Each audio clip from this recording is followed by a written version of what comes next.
This is true. I am, in fact, not blind. Isn't that crazy?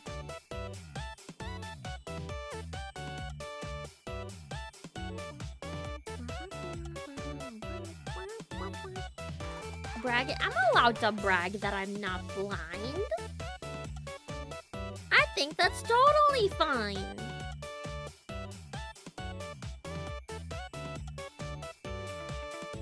I think it's totally acceptable for me to brag. Brag. Okay.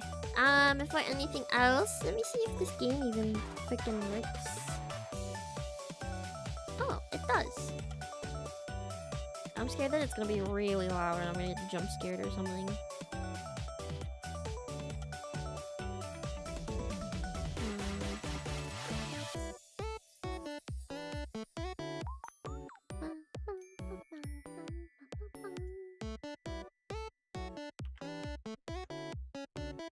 What? It no show on my OBS? What's happening?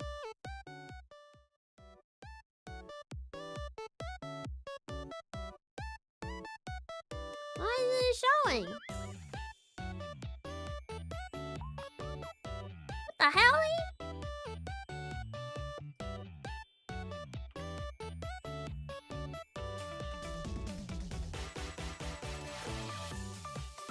Hi! Maybe I go like this. Yeah. Yeah. I don't know what it is not showing. Wait, maybe I need to...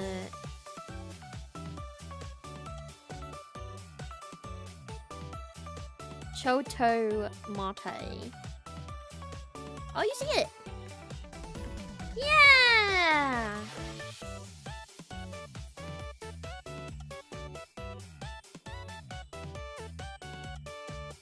Look at this beauty. So cute, so cute. Hello, everybody. Hello. Hola, Mero. I was really scared that I wouldn't be able to stream today. I recently got my new glasses. Not new glasses, but I got new lenses because apparently my prescription was actually quite outdated, even though I literally got it checked last year. And I go back and they're like, oh, by the way, your prescription's like really high now and you should get new. So I went and got them because they texted me that I could pick them up today, but I wish I could have picked it up on the weekend because usually new prescriptions F me up, dude. Like, I get so dizzy. And I am a little dizzy right now, but thankfully, I'm in a dark room. And I'm just looking at my screen, so it's okay. I'm not too overwhelmed. It'll be sucky when I walk to work tomorrow. Is my doctor Kermit the Frog? No! No, he's not. I don't even have like a regular eye doctor. I just went to the store and was like, can I get my eyes checked? And they gave me a comprehensive eye exam and they did all these like tests and stuff. And this dude's like, by the way, you have really, really bad dry eyes. Like to the point where it was causing light sensitivity and eye strain and all the headaches. It was that bad. So now I live off of eye drops. And I think I just have to do that for the rest of my life. Which is fine. I knew I had dry eyes, but I thought it was just like I can't wear contacts, not like, by the way, you can't, you have to do eye drops regularly. I didn't know that was the case. So, yeah. Hello. You can always wear your old glasses if it gets bad. See, that's the thing. I don't have my old glasses anymore. They use the same frame. Because I can't afford to get brand new frames. New frames are expensive here in Canada. Like, I even went to the really cheap glasses place where it's like you get like plastic frames and it dies. Like you lay on it once and it dies. I even went there and it was still like $200 to $300. Like what? For frames, not even the lenses. Insane. Insane. So I have to use my old frame, so I don't have my old glasses right now, so if I get overwhelmed, I just have to take them off and close my eyes for a little bit. This is fine. I'm okay right now. I have my cute little... I have like this... what is this? Like a menthol... efficacent oil thingy that I just put on my nose so I can smell it. And it helps with the dizziness. I don't know what the science is. Maybe it's just all in my head. I don't know. Anyway, we're playing Sister Other Paranoia today, and this got kind of... This did get a little bit of a hype over the Twitters. And I'm not entirely sure what the trigger warnings are. It doesn't say in the store page. There is blood. And that's about all I know. Like, there's a little bit of blood here and there. Potentially murder. But nothing. It doesn't look like there's like a lot of trigger warnings or something. Let's see. Mature content. Oh, here it is. Mature content description. This game is intended for mature audiences. Depictions. The content includes depictions of blood and injury, including illustrated CGs appropriate for a 16+ rating, non-graphic. So it's not gore. Mild sexual themes and suggestive imagery, themes related to mental health, emotional distress, and psychological instability. All content, oh my gosh, I can't read, is presented in a fictional and narrative context. The game does not contain explicit sexual acts or extreme realistic violence. Players who may be sensitive to these topics should be aware before playing. Maybe I should put that in the description box. Hold on.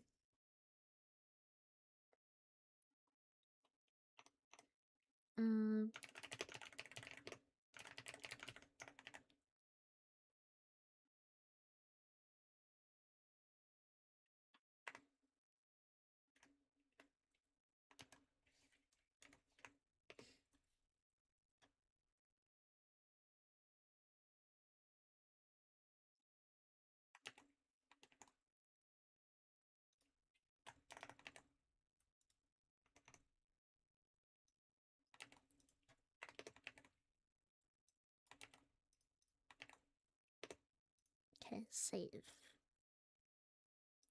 Okay. I guess whoever comes in, or whoever is a little, cautious about that kind of stuff, just be warned.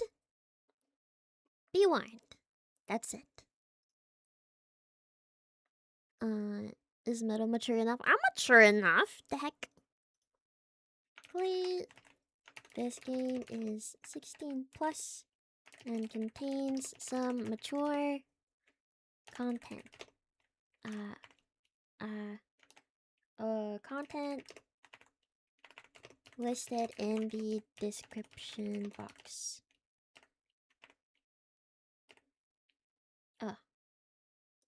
Maybe I should rephrase that. Devs content warnings are listed in the description box. This game is 16+ with mature content. Please check before you keep watching. Ta-da! And then we're gonna pin that because we're a responsible streamer. Never heard of this game and I'm excited to see what the hype is about. Me too! Me too. I don't know. There's like literally no sound in the the game menu. So let me know if you hear me okay. I know it's picking up the menu selection sound, so we'll see. Okay, are we ready? New game. Can I click on... Oh! I clicked on her face! Hi! Oh, what? This isn't the game? I can touch the stars. Oh! White, almost translucent. So clear it feels as though it doesn't belong to this world. It's as if she herself embodies a beauty that feels like a fading dream. Oni-chan, I'm right here. Oh god! Do I have to voice act? Wait. Hold on. Cringe warning in effect. Cringe warning is in effect. I will do my best. Okay, I'll do my best. I'm sorry. I can gaze into her eyes. Oh my god! Why did that scare me? Large and round. So deep I could fall into them. Stare. Isn't that like tea? When you're looking at me, Oni-chan, I'm looking at you too. Someday, you might not even know who's looking at whom. The boundary between us might just fade away. Oh my god. We'll melt together, you and me. Oh.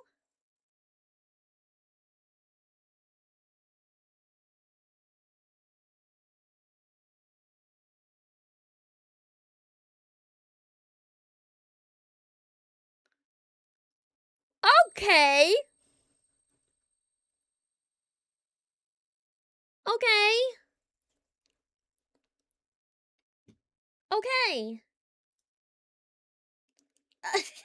That was just side content. Okay, Slay. I was a little scared. Is the sound okay, by the way? Is the game too loud?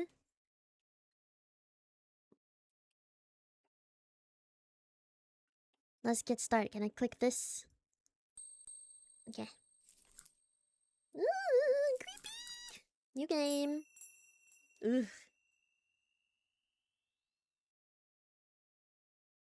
Oh, wait. I'm a little scared. Wait. Oh my god. Human relationships are complex and mysterious. Even a guy like me occasionally gets approached by someone. Like him. Just some random boy from my class, but he clearly had something going on to strike up a conversation with a misfit like me. Someone much lower in the social pecking order. Like I can see. I can see right through people. It's like their emotions speak directly to me. The guy started up an ordinary conversation saying that he just wanted to be friends, that we should hang out, submitting to social mores. Only occasionally letting our true feelings slip is what enables people to coexist in society. Behind his words, I heard a buzz of anxiety. I gathered he'd been ostracized from his friend group for some reason when shunned by the pack. Humans, just like any other animal, take it as a shocking blow. The guy wanted to prove to himself that he still had a societal value, but his pride prevented him from finding someone to talk to. So he homed in on me, telling himself he was simply being a good guy, talking to a poor friendless kid. Part of him knew all along that he was using me as a distraction. I'm not saying he was a bad guy, really. On the inside, we're all shades of grey. He had both good and bad in him. And when you get right down to it, he seemed to be genuinely trying to make friends. So I invited him over to my place. Quite the honor, I must say. Oh, my phone's blocking this. Hold on. Sorry, I can't see enough of the text from my phone. Quite the honor, I must say. It's rare for me to allow anyone into my room. There in my room, he was just like any other normal teenager. You're into reading and stuff? Not really my thing. Who do you think the hottest girls in... who do you think's the hottest girl in this group? This music looks a little loud. Just ever so slightly loud on the thingy. Oh, evening is chill. We build trust through meaningless conversation. Shallow interaction by shallow interaction. He dispelled his anxiety, using me to try to reclaim his self-worth. So far, so good. Oh, there was an eye in the back! I have a other... oh my gosh. I have a younger sister, Sahana. She's a gifted child, and being my sister, she's very important to me. Like me, she has social anxiety, and she dislikes people. She couldn't cope with elementary school, so she stopped going. I'm not surprised. She was too smart for it anyway. Oh, the eye in the window! So Sahana came into my room. Though she was startled to see my visitor, she put on a brave face for my sake and made an effort to join in the conversation.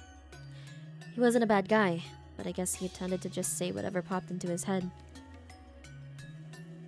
You should go back to school. You can't both be gloomy shut-ins. You'd have so much more fun out there. Sahana faltered beneath the barrage of platitudes, so nauseating it could make you hurl. She burst into tears. She couldn't cope with this disaster that had struck in her own home, which, unlike the classroom, was supposed to be a safe space. Oh. The stupid things he said. The tears sliding down Sahana's pale cheeks. It all set my nerves dancing on a knife's edge. Adrenaline surged and my mind focused. Turns out, when I read someone's emotions in such a state, I see even more than usual. Until that moment, I hadn't realized that my sensitivities pushed into abnormal territory, making me an aberration in this society where keeping up appearances is everything. What I said to him was simple and obvious.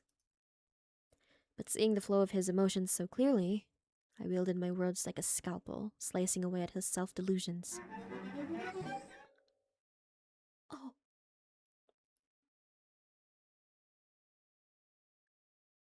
Okay.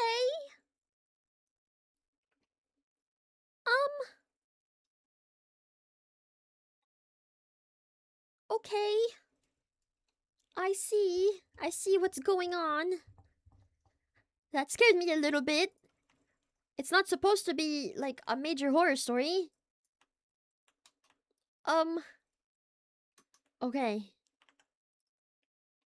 You picked me because you wanted to escape from the fact that your friends ostracized you, didn't you? Oh, this is us? Okay. Oh. Oh!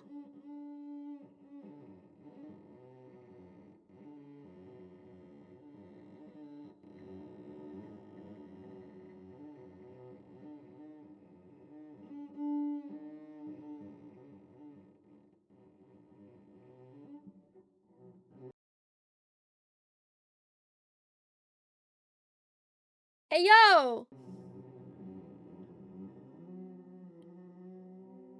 You struggle to hide the fact that all you want to be is popular. Thought you'd scheme your way into the inner circle, found some scraps to claim, but then it all fell apart. And now you're screwed, huh? Or you act tough and fake that smile, but you have no confidence in your own abilities or appearance. I bet your inferiority complex is what me. I can't talk. I bet your inferiority complex is what caused your friends to ditch you.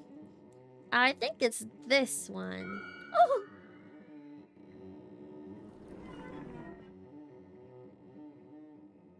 Oh, it's all of them!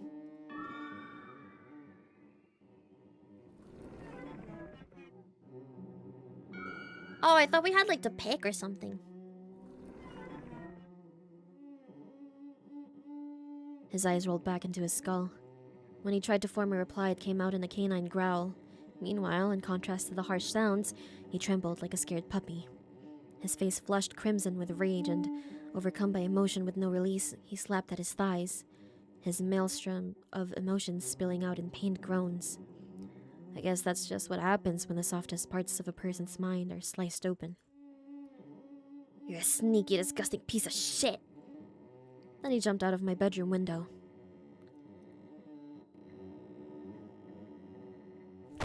Oh!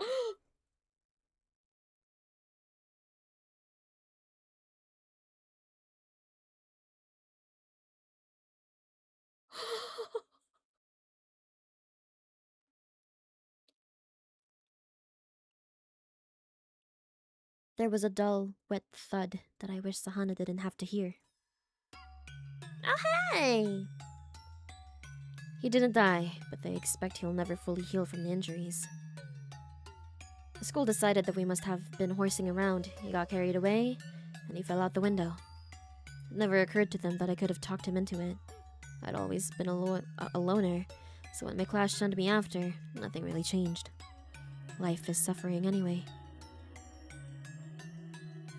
Sahana simply wrapped her arms around my head and stroked my hair.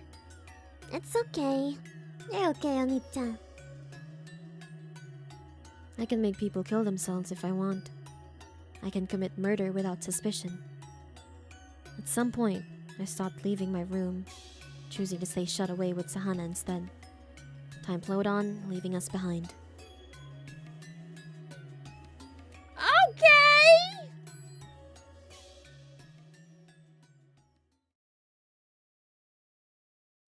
Damn!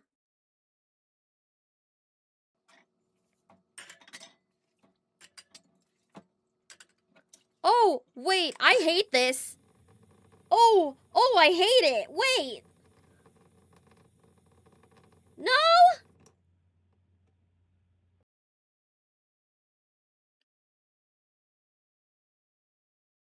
Oh.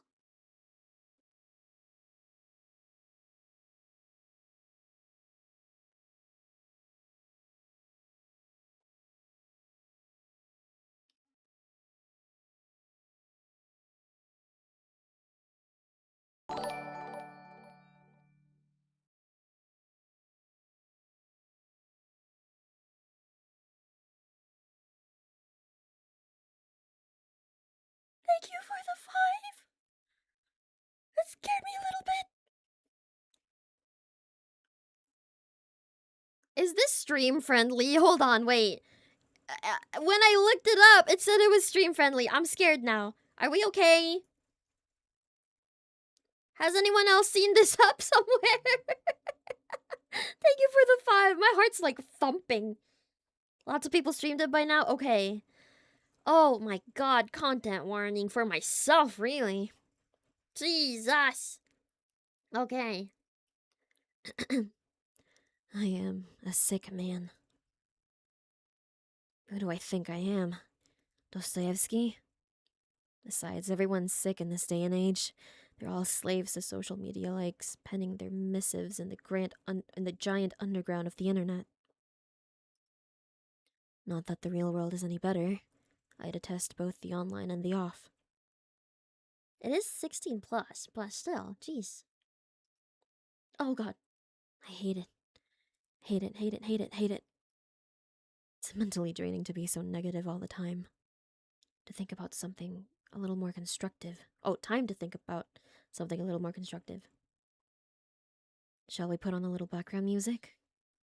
Music can influence your mood, you know? I do have a sophisticated side as well. A cultured appreciation of the arts. Oh, I'm scared. Oh! By the way, do you know what a panopticon is? Hey! Hey! Hey! Get it! Get it! Yeah! Yeah! Yeah! Yeah!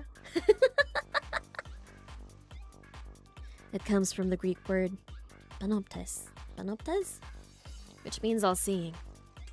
That probably doesn't help much, huh? Imagine you're building a facility for segregating prisoners from society. You stick the warden's watchtower right in the middle, then arrange the cells around it in a circle. Then ensure the prisoners can't see into the tower. This makes them paranoid that they're being watched 24/7. Now, because the cells are arranged in a circle, the prisoners can all watch each other, you see?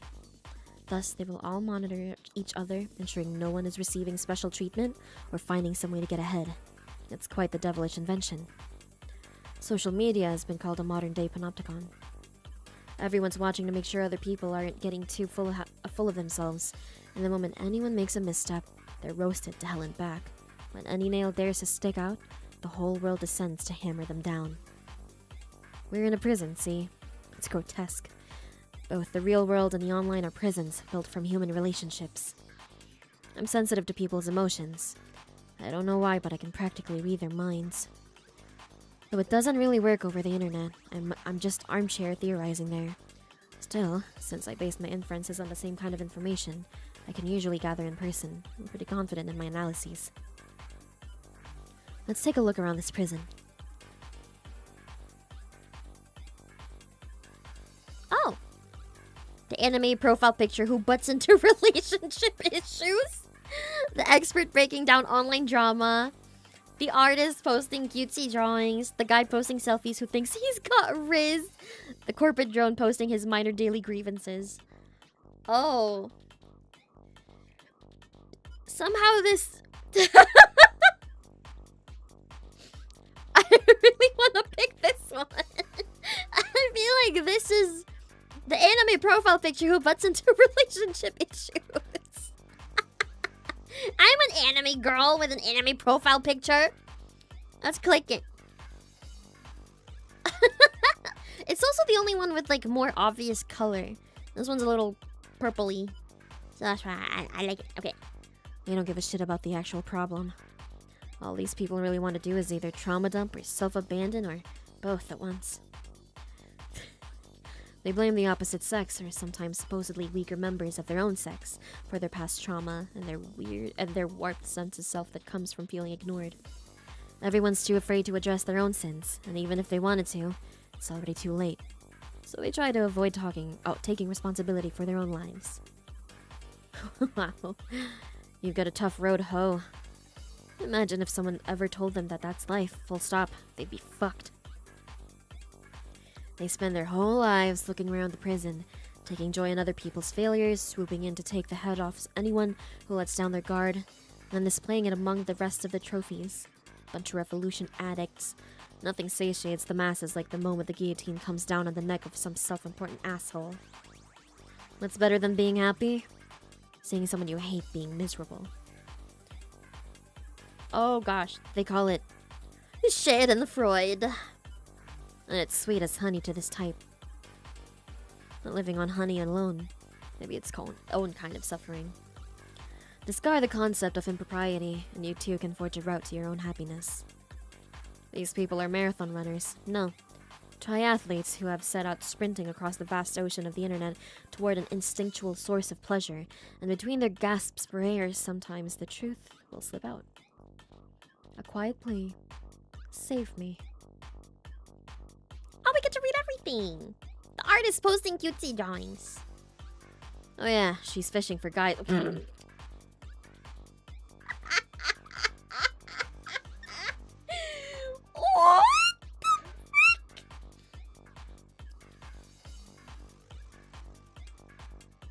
The artist posting cutesy drawings is fishing for guys? Like it could be any more obvious. This cute shit is all of a sod with nothing substantial behind it. You can tell by how shallow her sense of self is. When you get down to the details, reading minds is pretty unimpressive. It's similar to a social mechanism. You'll see if you look for her private or sub-accounts. Most of her followers are men. She tries to act like it's a 50-50 split, but you'll see that her male follower rate is strangely high, especially given how she presents her main account. I did pick the cutesy drawing ones, right? Her need to present a superficial sheen of cuteness is a result of the pressure of the panopticon. It's like the final compromise reached to prevent anyone from getting ahead. If people got wind of her thirst for male attention, the haters would come down on her like a pack of wolves.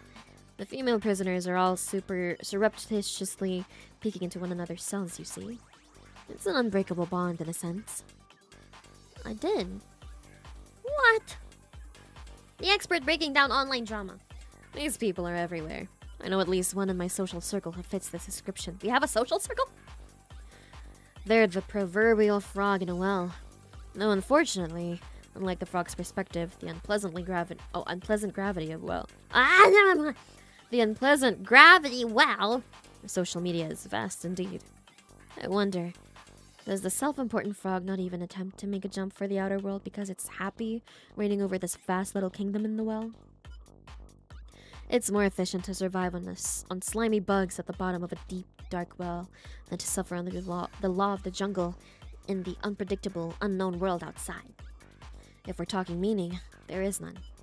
Like the nighttime croaking of the frogs, they speak on things they know nothing about. Ribbit, ribbit. They're loud enough that you can't quite ignore them, but they have little other effect. Oh, either positive or negative. Though perhaps they call their friends to them. Ribbit, ribbit. Usually it's the male frogs that are the accomplished singers, and the females, captivated by the sound, are drawn to them. But as for the human frog song, well, you've heard them. So, keep denying the meaningless, and eventually, everything becomes meaningful. I mean, even the frog in the well can provide some kind of distraction. It's not for me, but I guess some people live like that. The guy posting selfies. Wow, look at all the likes he gets for photos of himself. His hair's dyed a crazy color. You'd think he's trying to draw attention with it, right? Wrong.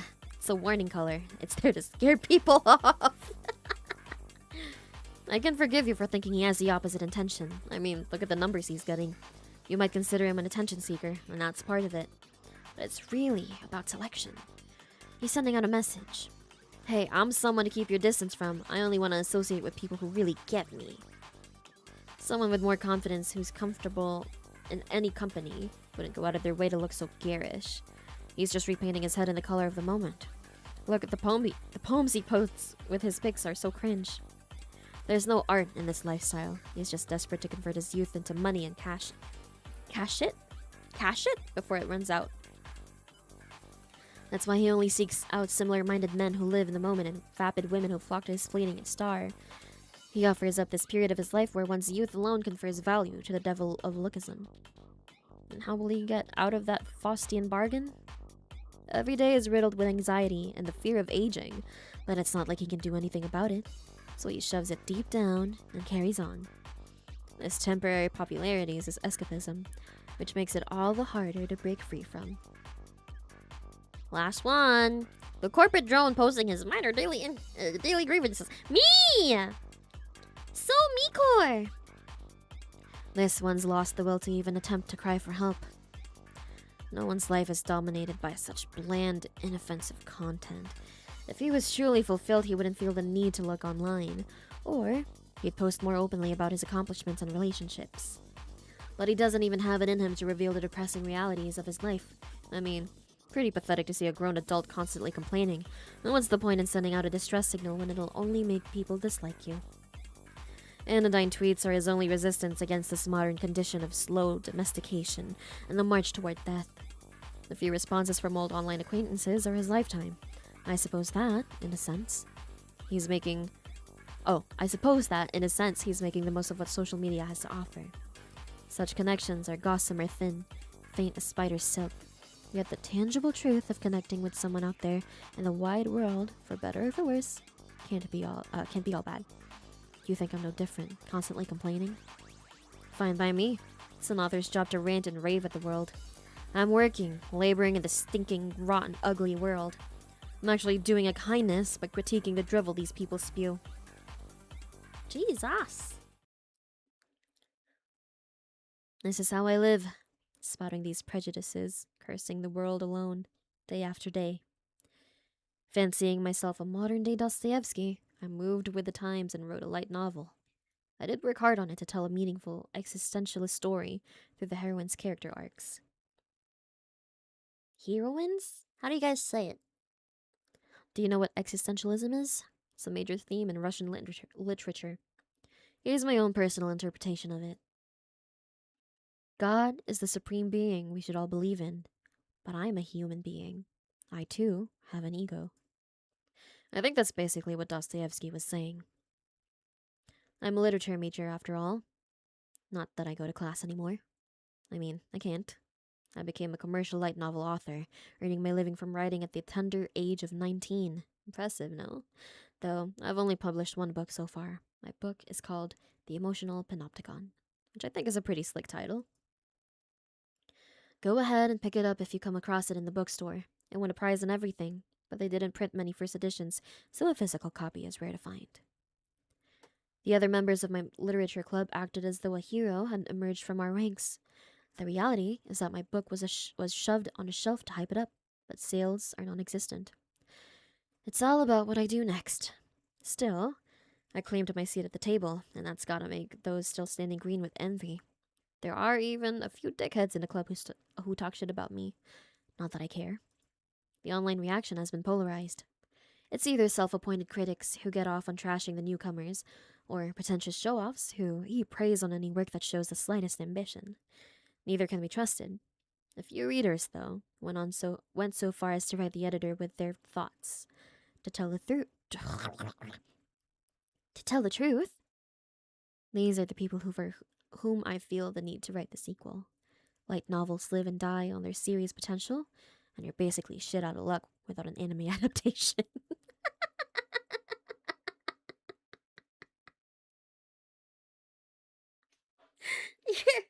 You're basically shit out of luck without an anime adaptation for a book called The Emotional Panopticon. Okay.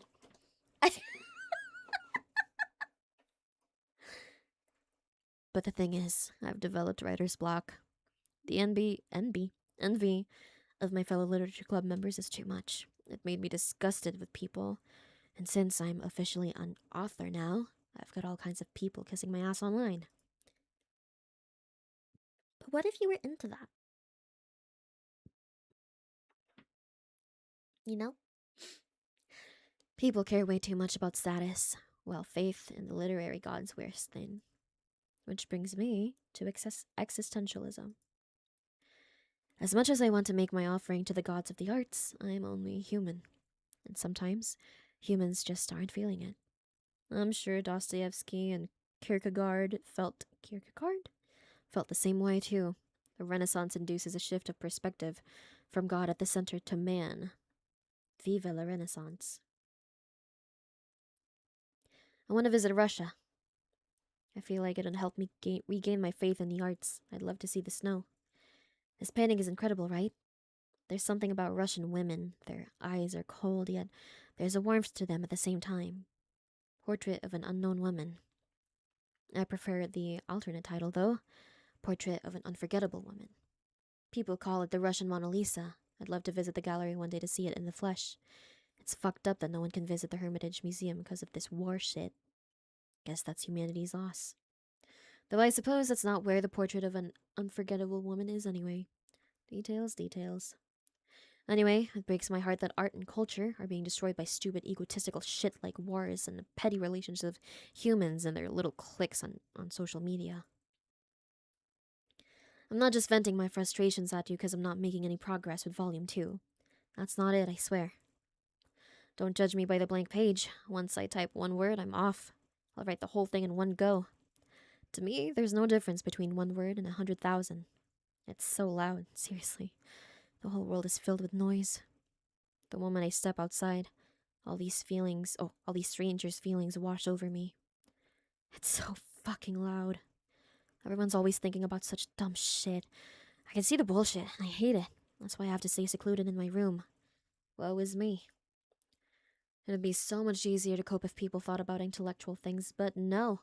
Their brains are just filled with crap. Short-form videos and Netflix, dating apps, and X-rated ASMR.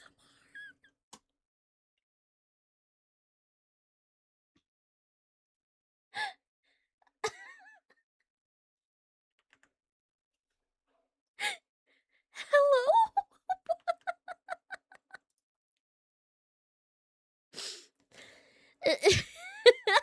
It is real. That's so funny. Is the dev a VTuber fan or a VTuber auntie?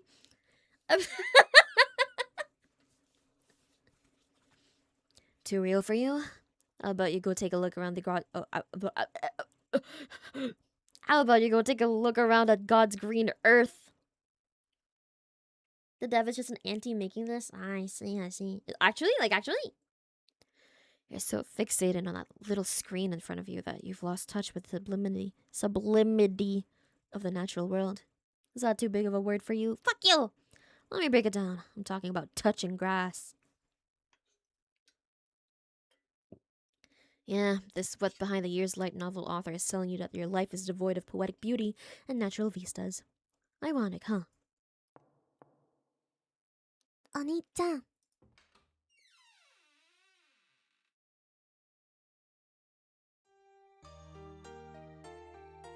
Damn, girl, that's how you start? You're lonely deep down, aren't you? You think less of me for it? No way, I love you. Thanks. But I don't like to see you miserable. That's just... Oh. Hold on.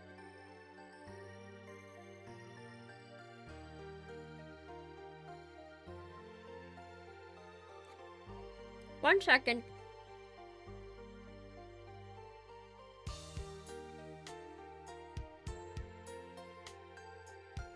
What the hell?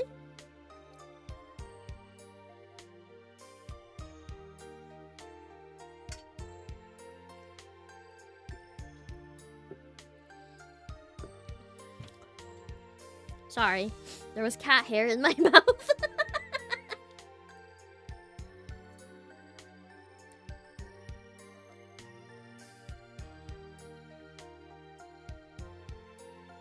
Did I get it? I can't.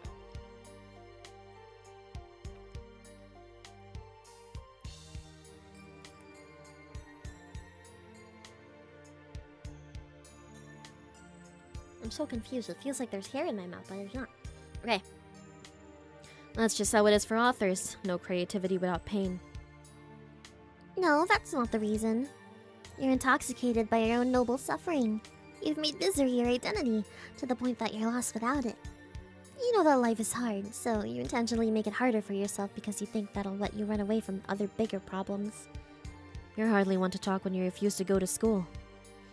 It's not that I'm running away from school. I want to be with you, Oni-chan. Always and forever. Really?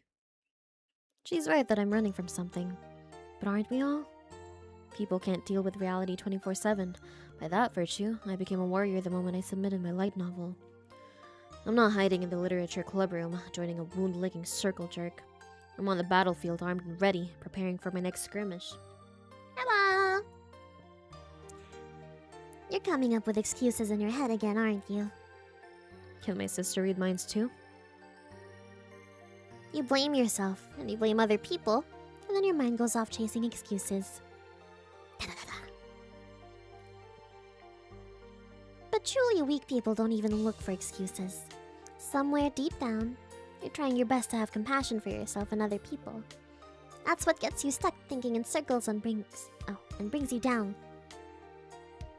It'd do wonders for that depressed self-consciousness of yours if you just let it all go. That's why I'm here for you. I'll always be right here. Thanks, but I'm afraid you'll have to step out every once in a while so I can crack open a porn site. I'll be right here. Are you listening to me? The only way to escape this mutual mass surveillance is through embracing tribalism. I'm talking about primitive relations like blood ties. Being siblings isn't the only form of human connection. There are all kinds of ways to connect with people, like friendships and romance and stuff. Maybe somewhere out there, but not for me. You see that? Oh. I don't know who's talking!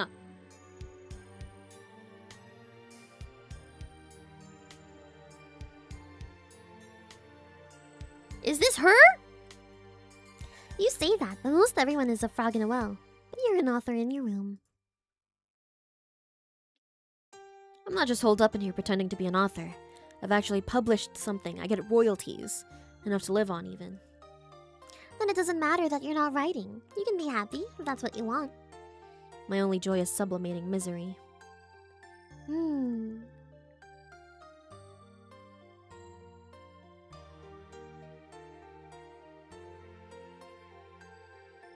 Do I pat? Thanks, Sahana. You're welcome, Oni-chan. Till death do us part. Then how about we die right now? No, not... Oh.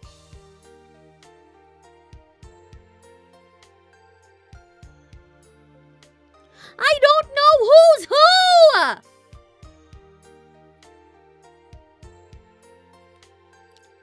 Did the guy say that? Till death do us part. Then how about we die right now? No. She says this, till death do us part. And how about we die right now? No, not yet. You still have a lot left to write. Okay. Good night, Oni-chan. Night, Sahana. Hope you have sweet dreams. I already am. Bye-bye. I hate that I can't tell who's speaking. Oh. I don't like how creepy this picture is. Oh, the music is a little funky. Oh, I guess I'm a little less scared. Oh, I really hate how grainy this is. Oh, I think I'm gonna read this shit. Okay. I don't know who is speaking this time. Is this me? Ever since I was a child, I've always been one step removed from the rest of the world. I couldn't stand its rotten stench. I unconsciously trained myself to take a bird's eye view of the universe, as though I wasn't a part of it. Oh my god! And how did I see my parents? A pig and a kappa. 2 bundles of vanity wrapped up in the stereotypical trappings of middle age. My father, a pudgy white-collar worker who throws his weight around to hide the fact that he has nothing going for him beyond his position at the company. My mother, a nympho who drains her husband's meager earnings, still desperately seeking flattery from men despite being old and washed up. Damn, dude! Even as they rip each other to shreds day in and day out, they stay together for the sake of appearances, leaving my sister and I caught in the middle of their disputes. Well, to be clear, they don't try to drag us into their shit. They're just constantly at one another's throats. Still, neither ever found the courage to take the kids and leave. The endless repetitive routine of it bores me. I'm wondering why they're even alive. What are they living for? For Dad, the list seems to be working, drinking, and betting on the ponies. Mom hoards trinkets and sleeps around. But a designer bag or a winning ticket isn't going to fill the emptiness inside. That's a process, something you work at your whole life. Not something you just achieve one day. Fortunately, they're the kind of people who want to save face in front of the kids. And it only creeps them out when I say such things to them. It's pathetic. this is giving such Coffin of Andy and Lele vibes. I never really got around to playing that or even watching anything about it. I think that life is about finding meaning. I think... Oh. That is an Uma Musume fan! Wait, what the hell? Chotto! Did someone... Coffee? Did I just get coffee? I just got an email. Did someone... Did someone buy the voice pack again? Please, no!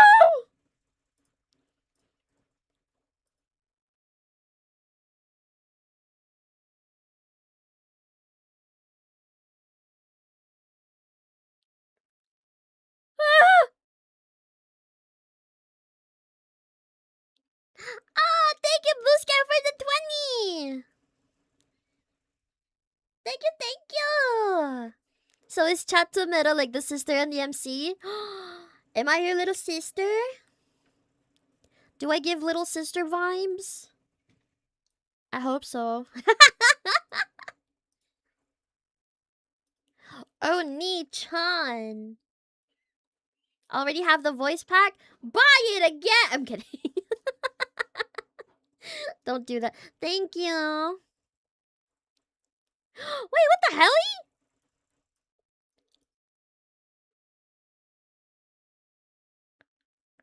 I just saw it. Wait,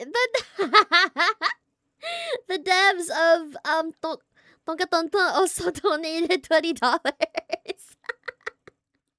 Thank you, Civil Games. Thank you. They watch my streams sometimes. I love them. They're so nice.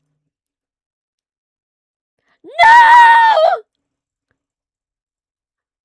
Someone bought the voice pack! No!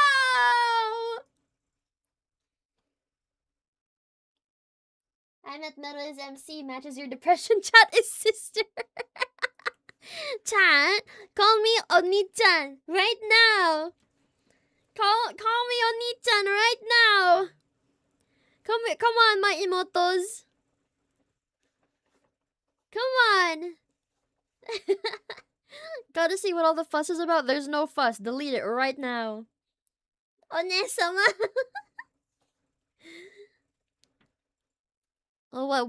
Wait. What do I say to that?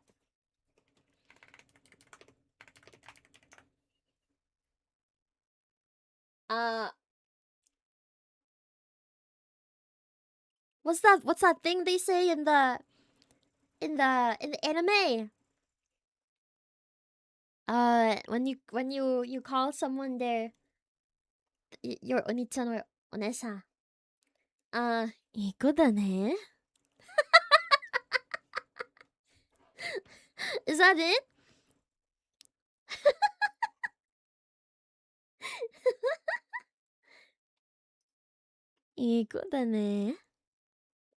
Okay, we're gonna move on. I mean, anyone can simply exist. That's not what I'm talking about. There's no inherent meaning there. Being here on Earth just means your parents followed their base biological instinct, the urge to reproduce. God's commandment, be fruitful and multiply. I highly doubt God imbues each sexual encounter with divine meaning. Being born is a coincidence. Some people attempt to find meaning in their existence, however, and those are the ones like me, who end up with a pseudo-intellectual bent and a career to match. The people who go around saying they want to be a writer while never doing anything to make it a reality aren't actually interested in finding their purpose. Those people are content with their lives, such as they are. Damn, bless up. XP went up so much, next level. Did your XP go up, chat? That's so funny. They get used to the daily grind at the job they told themselves was only going to be a stopgap and figure, hey, they're making a living, it's not so bad after all, following the same old routine of interacting with coworkers and killing time online after work. If you're truly hungry for meaning and purpose, you can seize them for yourself. Dreams do come true. I'd be lynched if I said that at my club, though. I'm a member of my not overly impressive university's literature club. Oh, he goes to school. Okay. The way he would say stuff kind of felt like he was like a NEET or something that just happens to be a writer. I figured it was a place where things would be a little quieter for me. Let's take a peek into the minds of the wannabes in the club room. I've spent so much time thinking about people's reasons for living that I can pretty much read the mind of anyone I've had a few interactions with.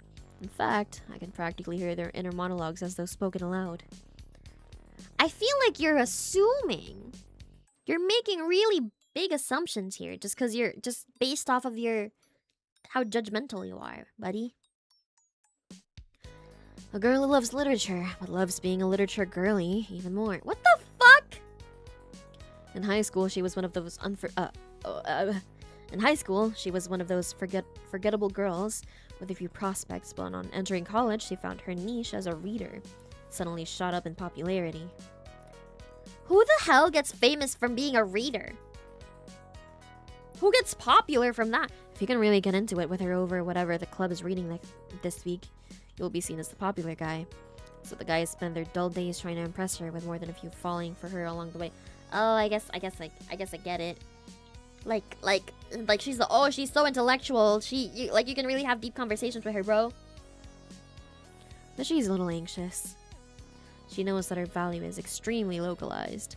She's got to seize the next opportunity as soon as it presents itself. and she's here with the aim of using her current popularity as a springboard to find a man and lock down her life. Still, she's not a bad person. This is just what people do. This guy's an asshole! Bro is just making up stories about people in his head. Seems like it. In the age of book talk, probably more than you think. No, because no one goes on book talk to see who they can smash, bro. In fact, it's quite literally the opposite.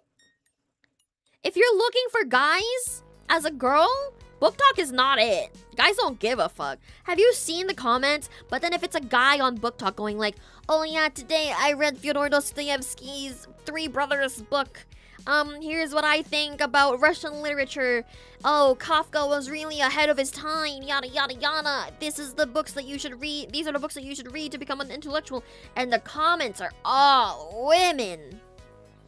But it's a book talk girly talking about intellectual shit. The comments are all women. I have never seen a book talk creator that has a bunch of that's like doing it for male gaze. I have not seen that. Number A. A window shopper, plain and simple. He has no intention of becoming a writer, but he likes to think he's smarter than his peers who spend their time gaming or reading manga. And he's got to maintain that self-image, so he shows up at the club room. And very occasionally, he writes some sort of critique to stroke his own ego. It's not even at the level of a high school book report, and even so, he mostly just copies it from essays he finds online. He hasn't been reading as much recently, instead spending more time on mobile gaming and webcomics. What the heck is book talk? It's TikTok, but it's people that talk about books. He kind of wants to become one of those insufferable film guys, but his problem is that he immediately gets distracted by his phone whenever he starts watching a movie at home, so he doesn't really absorb the content. His type is pretty good at navigating life, and he might even land a job at a small publisher before graduating. There, he'll tell the young authors he runs into, I just couldn't hack it as a writer. Like he's passing on his dream to the next generation, when in reality, he's just passing the buck. Hi, lady. She has an aversion to men, like the germaphobe to germs.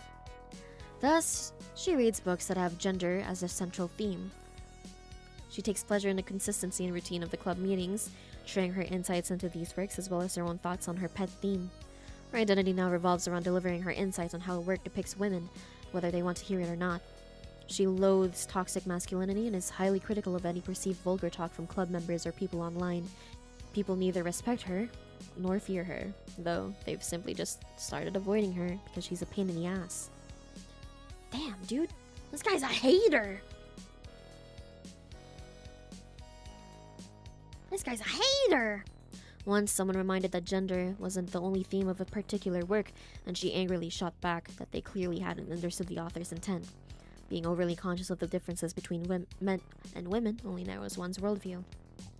Follower count is just a number, but she feels beholden to the people whose attention she has garnered with her provocative rhetoric. Her success is modest, but it is success nonetheless. At the root of it all is a lack of self-esteem as a woman who doesn't get much attention from the opposite sex. What the frick? And she's terrified that people will see through that truth. See through to that truth. The men and women in the club exist far more harmoniously than she'd have you believe. In her shouted rants about liberation and independence, she reveals a heart bound by invisible chains. This guy hates women! I'm kidding. What the hell? And they absolutely would. I know a guy who has Akatar quotes on his Tinder and it works.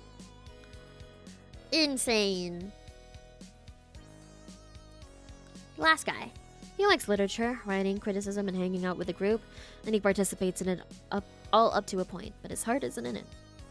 His critiques are fine. Literature grads aren't exactly in high demand, but I expect he has a decent chance of finding employment. He's pretty much got things figured out, but he's not driven, and he has a complex about that. Sure, he wants to be a writer, but he doesn't have the passion to devote himself entirely to the craft. Given the chance, he'd much rather go out with his friends. When we're making a zine, he might pull an all-nighter for it. He skates by on this level of commitment. The other club members generally like his writing, but we all, including him, know he's not good enough to be published. Vaguely, he had hoped that even so, maybe he could become a writer. That with his natural ability to get by, he might unexpectedly slip through that gate. But little by little, precisely because he is perceptive, he realizes that the drive possessed by the real ones is nothing like this.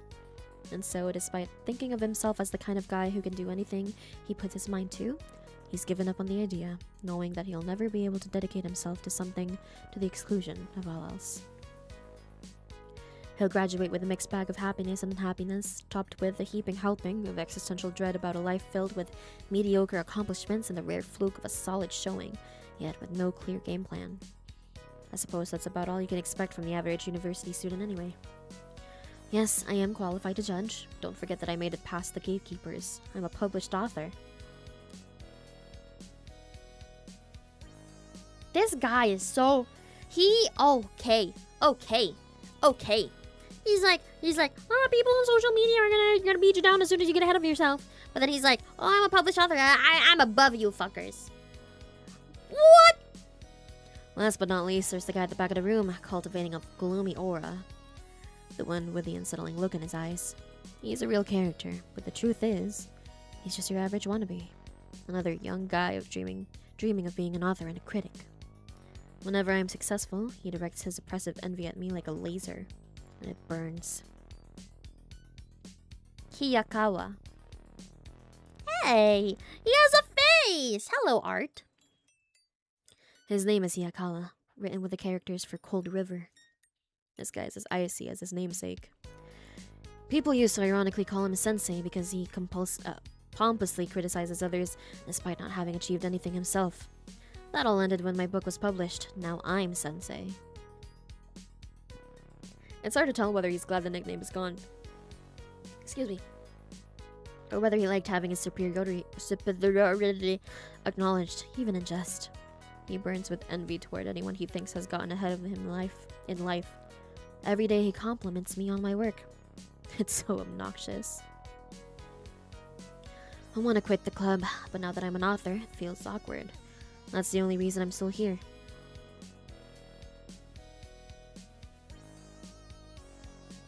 By the way, I do have a friend I sometimes hang out with on the weekends.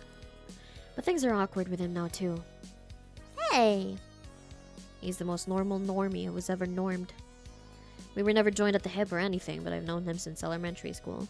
Sometimes we don't hang out for a few years, but we always seem to come back together. You know the kind of relationship, right? He seems to be working hard to line up a job after graduation. That's the kind of thing that makes him a normie. You see, a normal person walks around wearing clothes because normal people don't get naked in public. We plan to meet up soon to celebrate my book's publication. Well, it won't be much of a celebration. We're gonna hang out in town and he'll probably treat me to dinner. It'll be pure normalcy. I mean that in a good way. I'm grateful for it. But as someone who can read minds, I'm also a bit nervous for it. You say you read minds as if... Dude, like... Oh my god, get over yourself. This is pissing me off. This is making me more angry than anything. Is that the goal? Beneath his outward celebration of my success, frustration buzzes. He's desperately trying to suppress the fear of being surpassed by his friends. He doesn't know how to feel about the fact that I'm here getting money and recognition, while he's dealing with the stress of job hunting. You just said that sales are non-existent! You just said you're barely selling! Well, no, he did say he gets royalties enough that he, can live off of it, okay. But what can you do? It's yet another interpersonal struggle, albeit of a different kind from what I have with Hiyakawa.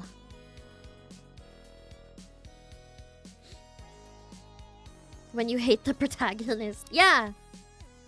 There are some things that would make people like this envious. That's what makes it so difficult. Beyond a deep shadow lies a bright light, and vice versa. Readers reply to my posts with positive messages of encouragement. Of course, people discuss my work on review sites and message boards, but the people who contact me directly are usually fans with an interest in rising authors. Though I suppose the fact that I don't have enough exposure to have haters yet probably isn't a good thing. I hope the next volume sells enough for me to get publicly slammed. He sure has some interesting thoughts about the world. And the Koji type shit. Hey, I would be full of myself if I could read minds and know how everyone feels. And sick of people, obviously. Oh, of course, yeah. For sure. Anyway, I do get plenty of DMs. From girls too, you know. Oh my god. The people who secretly send me direct messages in the hopes of using me somehow for their own advantage. Mostly women. This, in turn, fuels the jealousy of their peers who have nothing special going for them. If I show any interest in return, I'll be lambasted as only being in it for the women. But the true greats turn their messy romantic troubles into literature, right? Osamu Dazai and Sakaguchi Anko were womanizers. Not that they wouldn't listen to reason. I've got game through, though. I got a DM from a girl who wants to meet up. Going by her account, she seems to have a fairly cute she seems to be a fairly cute university student and models who has aspirations of becoming a VTuber.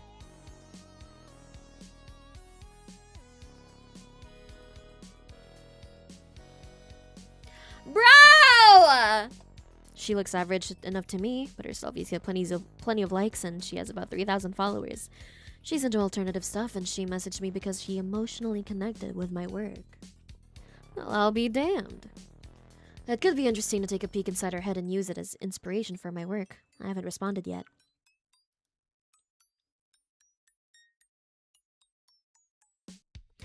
Okay. I feel like I'm getting the tone of this guy really wrong. I thought he'd be like some really... Like, I think he would portray himself as... Or I thought he would be like really bland and like, oh, fuck this world, man. Oh, shit, everything sucks. But he seems like he's just like he shows as normal-ish enough.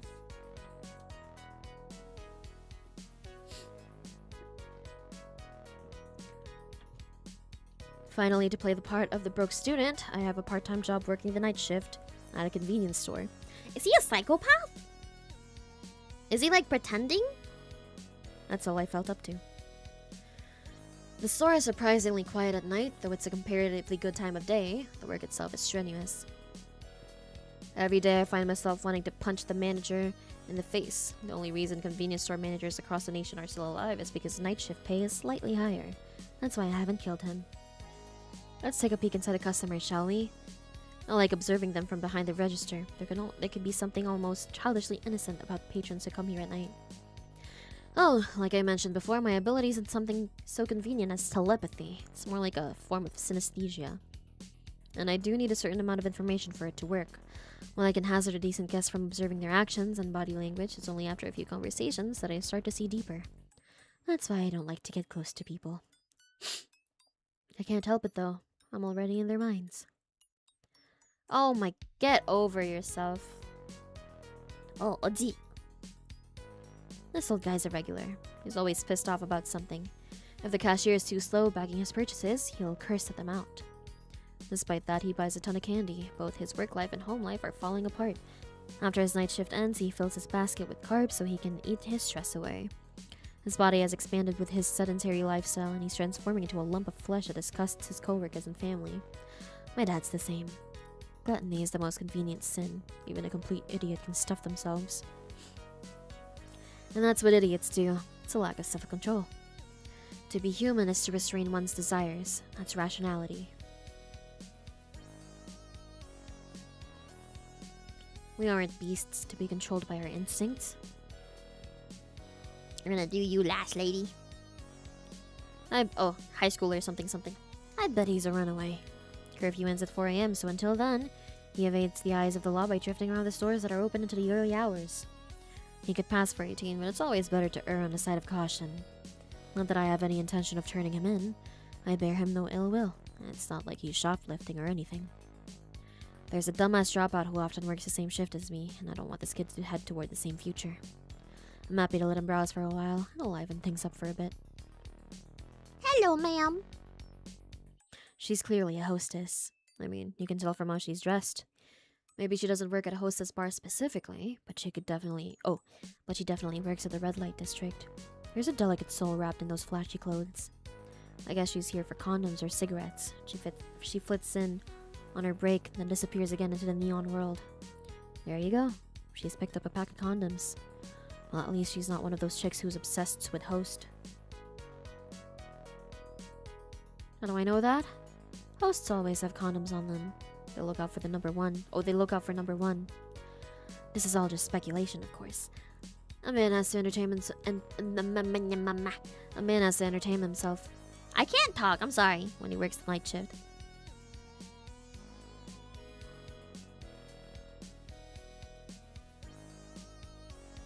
Whoa. The streets are so... I can't talk! The streets are so deserted this late at night that I feel a certain closeness with the strangers glimpsed from the corner of my eye. You know how it is. But even as I hold myself apart, I am like these people, like that dropout coworker I mentioned before. One's surroundings reflect their own nature, one's own nature. I, too, am a character in this setting. I'll be making my exit shortly, though, now that I have my prize money and royalties. Sadly, I shall be tendering my resignation, leaving this liminal space where, at an hourly rate of 1,450 yen, a teenager can work a 10-hour shift and earn more money than they ever imagined. This place is like life's waiting room, but it's time to leave. I'm determined to move forward, to my future. Serves you all right, and that's always been my days. I hate humanity, and I hate this world. Especially since my sickly little sister was born. She went through a lot before she stabilized, and now we siblings are in a world of our own. Sahana was born 1,000 times smarter than the average person. She's a genius. Excuse me. She was far too advanced for elementary school, so she stopped going. Since my elementary school days, I've always thought deeply on questions as, why are people so cruel, and what determines what's right or wrong? The more I thought, the more distant I grew from other people. Blah, blah, blah, until I started to see the inside. Oh, to see inside their heads. Once my mother asked me, why don't you like school? When I asked her if the other moms thought less of her because her kid was a loner, she screwed up her face in disgust and called me a little demon. But I'd asked the question in good faith. I'd heard the concern buzzing behind her words, and I'd simply wanted to help.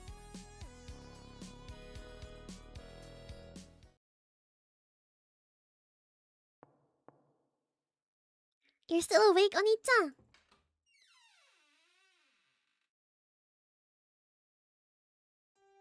I like that the world's all bright whenever she's around. It's like No Game No Life if the brother had mind reading. I don't think so. I think this guy's just like up his own ass. The sound of my sister's lovely voice. What the fuck? I'm not reading right. The sound of my sister's voice, I finally become aware of the time. Night time's for sleeping, you know? It's the middle of the night. The witching hour, when the whole world slumbers except for me. I feel bad for keeping Sahana up too, but I don't think she minds. Since neither of us goes to school, the time kept by those in the outside world doesn't really apply to us. There's no point in forcing ourselves to adhere to the logic of a world of which we are not part.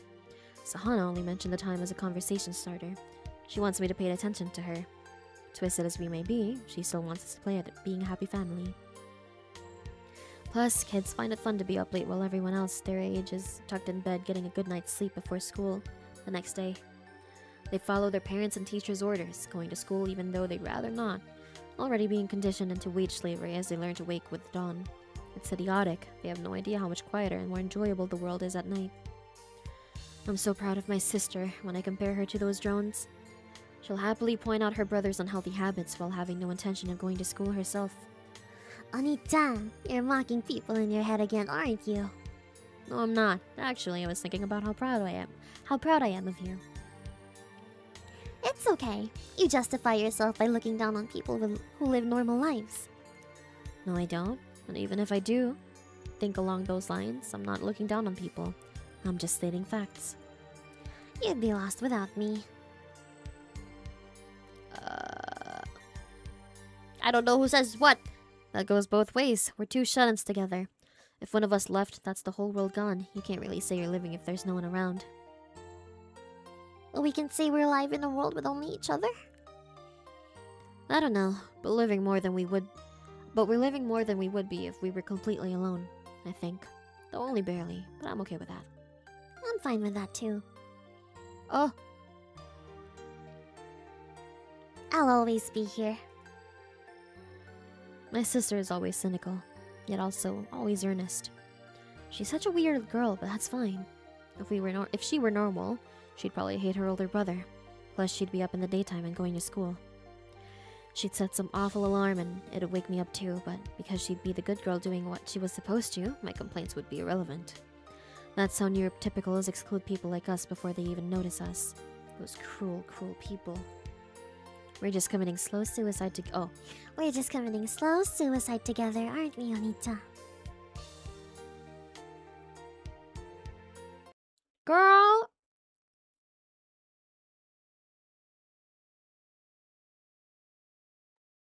Dukkha? The truth at the foundation of the Buddha's teachings. It means that life is suffering.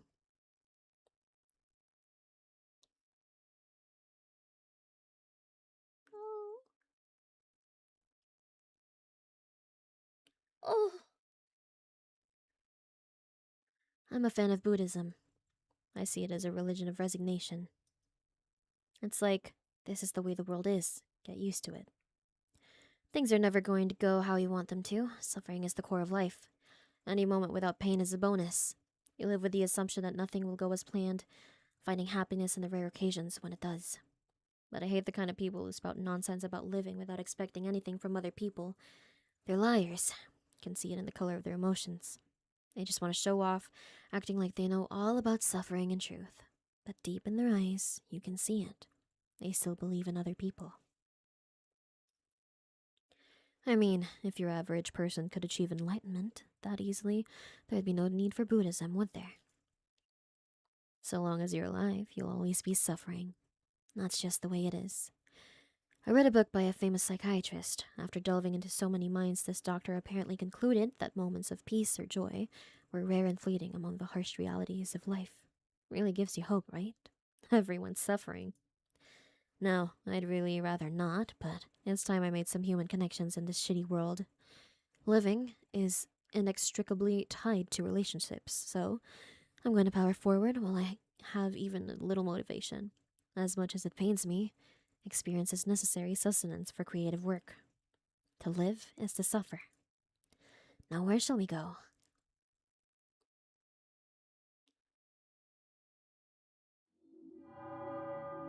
Oh my god. Oh.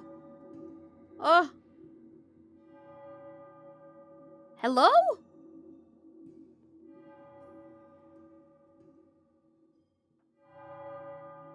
Help! I'm scared. Which one do you want to pick, chat? Do we do the diamond ring? The fox with all the jewelry? The monkey brain guy? Batman? Or a caterpillar? Pick! Well, I drink water, because this was a lot of talking, man. Like a lot of talking.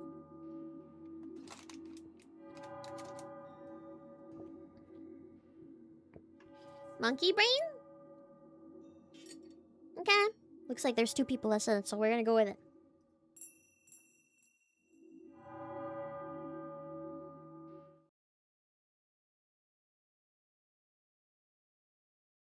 You don't need to understand, but tell me, am I all that bad? Lullaby, lullaby, it's time to part. Lullaby, lullaby, my jagged heart. The checkers.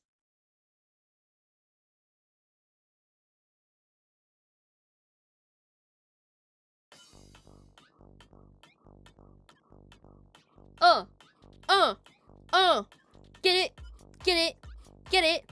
Yeah, yeah, yeah, yeah, yeah. Hey. I guess I should head out for my part-time job. The mere thought makes me roll my eyes. I'd rather forgo such menial labor and focus on my writing. But having just one book published doesn't exactly pay my bills. I'd be a fool to quit my job. I'd blow through my royalties in no time. Where would I be? Same place as an old hooker. Youth squandered from selling their body. There is no greater humiliation in modern Japan than working a part-time job. You trade in your humanity 1 hour at a time for a measly 1,000 yen and change. Your boss is inevitably a high-handed tyrant. Your pay is abysmal. No one wants to work a part-time job. We do it because we have no other recourse. Doubly so if you're a night shift convenience store clerk like I am. The balding manager is always breathing down our necks, suspecting every underpaid peon of slacking off.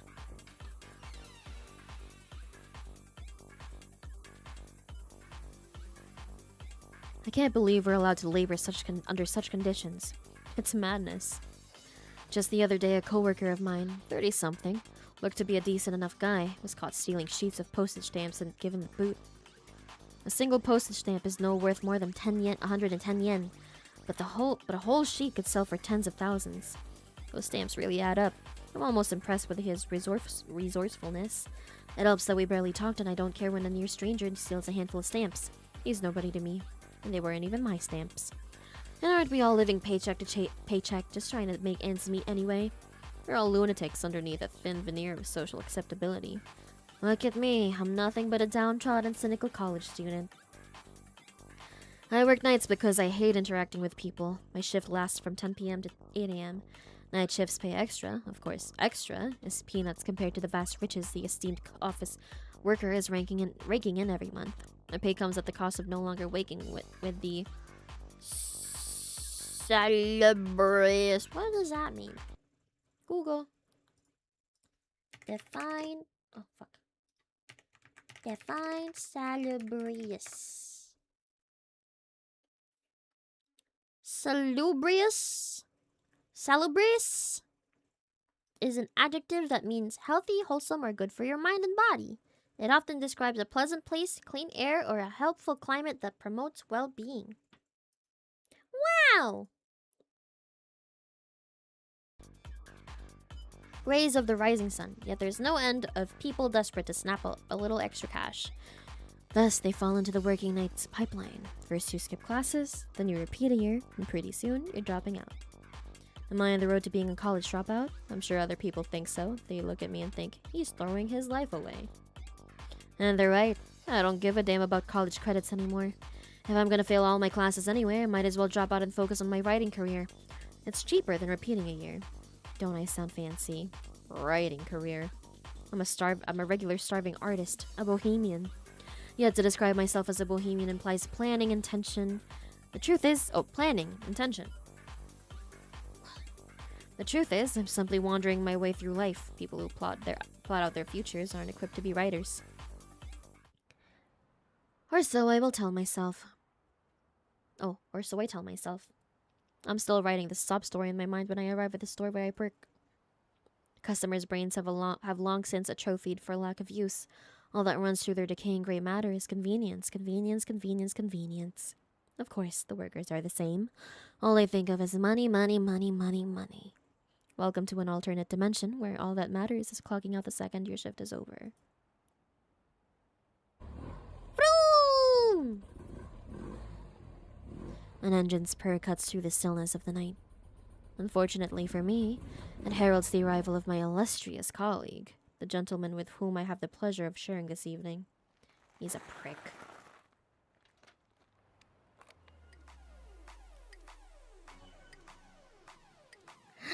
Oh, hi! What's up, buddy? Ooh, music. A picture of a troglodytic biker bro. He's got an awful shock of tacky blonde hair. He has the intelligence of a monkey and a lack of any other redeeming qualities. Granted, he's unattractive. That's probably how he's managed to get by. His handsome looks and amiable attitude mask the dearth of brain activity. I know his type. He'll get a girl pregnant when they're... God damn! I know his type. He'll get a girl pregnant when they're both much too young. Realize he's got to provide for his growing family somehow and run out to get a real job. Next thing you know, he's bought a giant car to take his happy family on camping outings and road trips. Here comes baby number 2. Here comes baby number 3. Oh well, what can he do? Better hop on down to the furniture store and buy a new crib. He was big into motorbikes as a teen, and now he transforms his passion into a career in the auto industry. It helps that he's always been an active type. He does good work. He gets paid a decent wage. He yells at kids when they screw up. He blubbers with pride at their school plays. He never thinks a complex thought, and he lives a happy life surrounded by his wife, kids, and similarly boneheaded bros. All hypothetical, of course. So it's not. So hold on. So this asshole thinks he can read minds, and then when he does, he's like, "Oh, it's just a speculation. It's all hypothetical. It's just a thought." You piss me off. Don't you think it's strange how backwards it all is? Why is society set up to reward the morons and punish the thinking men? I've never seen this cretin look unhappy once. It's just not fair. Ah! Hey man, don't be jealous of me. What are you talking about? I'm not jealous of you. You sure? You look like you are. Either way, happy to be working with you. Biker bros are a society of animals. It's no wonder they have such sharp instincts. They rely on them to survive. That explains why my coworker is so good at reading people. Kind of like me. He owns the survival instincts because that's the only thing standing between him and disqualification from this rat race we're unequipped to run. I think he wins the race because he has a bike. Our shift begins now. Before we start the shift, I'm gonna go take a quick little bathroom break. Give me just 1 second, okay?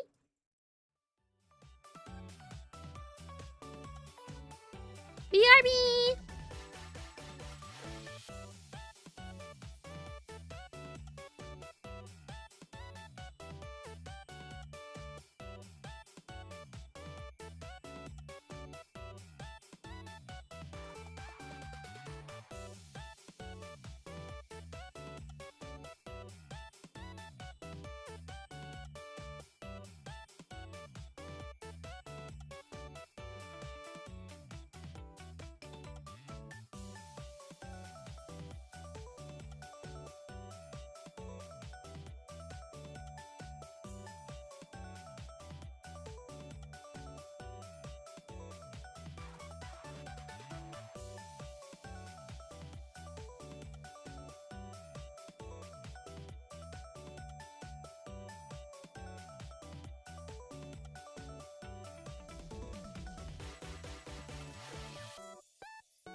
Chat, I thought this game would be about a cute little sister. I really thought this was just a cute game about your little sister.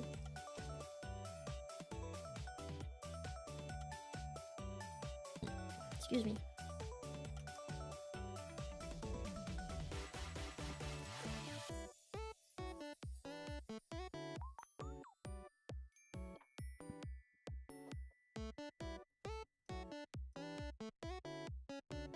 And I know not much has happened yet, but I've been talking a lot. It's been an hour and a half. This isn't a visual novel game, this is just a novel!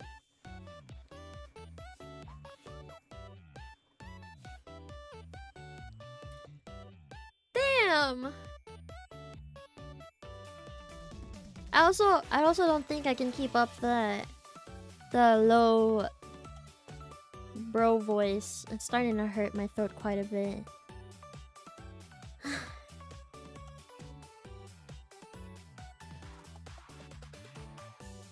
Man. I'm not enjoying. Would it be bad to stop the game there? I'm not enjoying this. And not because I don't want to see the rest of the story. This is a lot of talking. We'll keep going, but I'm gonna drop the voice. My throat's really...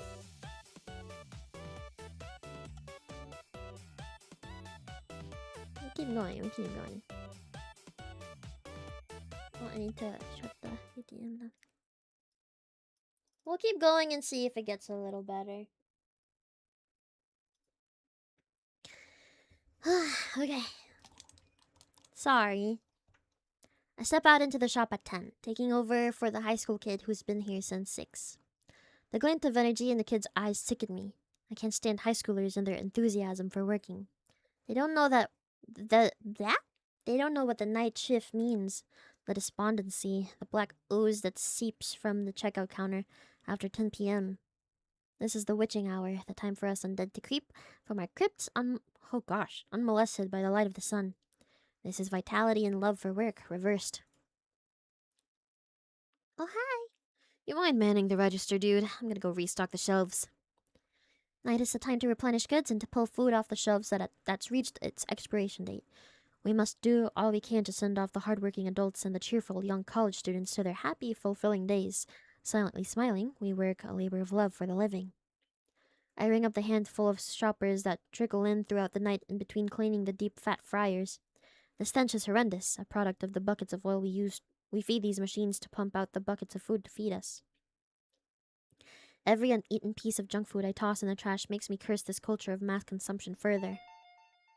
Oh, it's the vet guy that's, like, sad. Oh, is it not him? An overweight shopper decides he's overweighting. He yells out the number of his preferred brand of cigarettes. 514!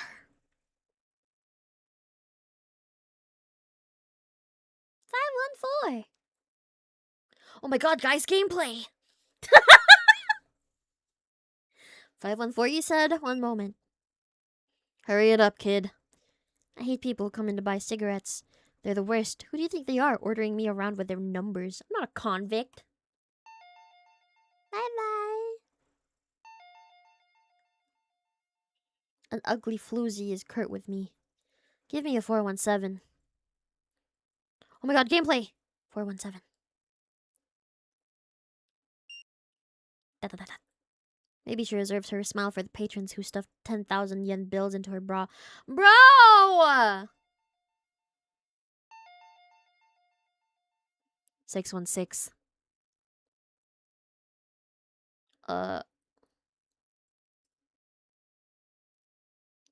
Sure is cold out there, huh?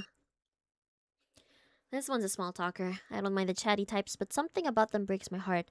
Not in a big way, and not in the way that I can put into words, but my heart is nonetheless broken. They say it's gonna rain tomorrow. Alright, shame. We exchange words of little substance, and time drags on. Bye-bye. It's better when there are customers. Having someone else around almost makes the agony bearable. The thing is, a night shift is a battle against time. The goal is not to look at the clock. Its sluggish hands only inspire rage, which is why it's better when there are customers. An interaction can make the minutes fly by. The true trial begins after midnight. Once the trains stop running, the customers drop off to nothing. There's no one to talk to but your coworker, and there's nothing to be done but slowly, laboriously, excruciatingly preparing for the morning rush. It is ennui, elevated to an extreme. Hi! Alright, that's good enough. Let's kick back. Oh, let's sit back and kick it. You got it, Dokudami. Sitting back and kicking it, it is. This guy's got a hell of a surname, Dokudami. It means chameleon plant. Let me lean back a little bit. Oh no, my phone!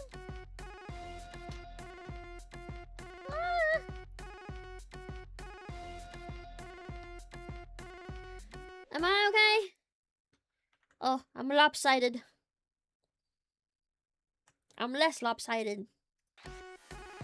Oh, oh.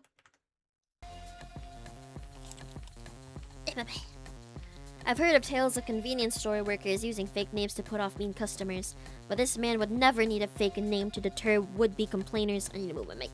Blech. Between his name and his punk appearance, he was born to work the night shift. Ah, where'd my chat go? Yeah. A lot of bento boxes to throw out today. You want one? It's fried chicken. We switch into slow mode once the customers are gone.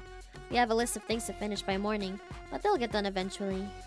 Mopping the floors, cleaning the bathrooms, restocking bottled drinks, that sort of thing.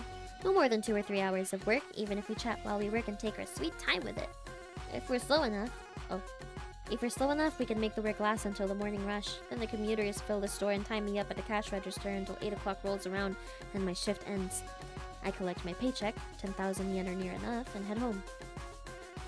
I'm gonna hit the slots after work tomorrow morning. They got a promo going on. You should come with me and help me enter the lotto. I'll buy your ticket off of you if you get a good number. The convenience store night shift is, therefore, a matter of waiting out the clock with a coworker. The nature of the coworker determines the difficulty of this exercise. Prior to Dokodami, my last fellow inmate was a fatso in his 40s. He peaked in high school and wouldn't let me forget it. I saw him drooling over internet escorts during break, and every word out of his mouth was about sex. Sex, sex, sex. It was pure torture. He's gone now, and good riddance. Yeah, still no metal in mouth! You know a lot about computers, right? Know anything about crypto? Heard it's a good investment. I know a crypto app you could download. I do not, but Google will remedy that. I don't know. I tried it once, but I got confused when it came to making the wallet thing. I don't see the point in putting a bunch of work if it won't pay off in the end, you know? That's why I was asking if you knew how it worked. If it was easy to make money through crypto, everybody would be doing it. Yeah, figures. Guess I'll stick to pachinko. I don't think pachinko is any better. Why don't you put money into a government investment account? It's called a NISA. You can build up a decent amount over time. A what now? A Nissan?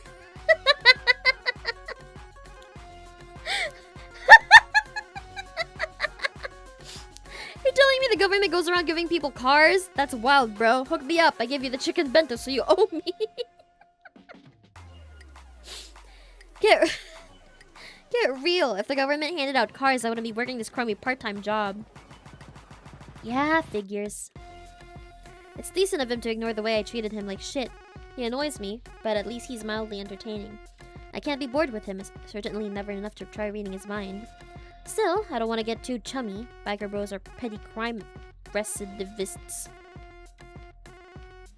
It's better to keep a careful distance. I compartmentalize. He's a guy I talk with until morning comes, and then we both go our separate ways. What made you start working here, Dokodami-san? Money, man. They don't care if I dye my hair either. All the math's done by the cash register, so I don't have to use my head or nothing. Who can pass up free bento boxes, am I right? More like bento boxes you're sneaking out of the trash can, but okay. That said, there is a tacit agreement that we can take whatever expired food we want, provided we keep it on the down low. The manager would chew me out if I got caught, but I'd quit on the spot if he tried to yell at me, and he knows this. Ugh. To keep the pace, he makes sure we fulfill our bare minimum obligations and otherwise leaves us to our own devices. You know what we're treated like? Brown... What the fuck? Helpful fairies who tidy up the store for next to nothing and vanish at dawn. We're barely human in his eyes. I don't know what that means. Guy... I don't know what this means. I'm scared. Hi, Moku. You do any drugs, Hosiyatsu? Whoa! Name reveal? Hi, Moku. What are you, a cop? Nah, sorry. I'm just curious. I'm not trying to push nothing. So, I pop a sleeping med now and then, or the odd mind-altering substance. Never enough to get addicted. Getting high off sleeping meds? What's that like? Nah, not that kind. Your sleeping meds don't have the weird amnesia effects. They're safer that way. You're thinking of older medications. Am I? Well, I don't know much about sleeping meds. I conk out the minute I hit the sack. Is that all they do? Make you sleep? Don't need that. Yes, that is all they do, which is why they're called sleeping meds. I'm talking to a man with an IQ of 5. That said, it is nice to hold a conversation that doesn't require peeping into my interlocutor's mind. There's a feeling of safety almost. I don't have to think before I speak. This rare degree of spontaneity whenever we shoot the shit represents to me the platonic ideal of a casual conversation. The whole point of life is enjoying it. If you're not having a good time, you're doing it wrong. You've got the meaning of life all figured out, huh, Dokudami-san? Sure do. We're here, so we might as well make the most of it. I don't get all your cynicism, Haseyachi. Feels like a waste of time. You can think what you like, man, but if you ever want to live a life, a little, you know who to call. By live a little, you mean never think of anything? You say that, but you're just as dumb as me. Me. Dumb. Sure, neither of us knows shit, and that's why we live like a couple of dumbasses. Overthinking is a waste of our time. Leave it thinking for the eggheads. That's my motto.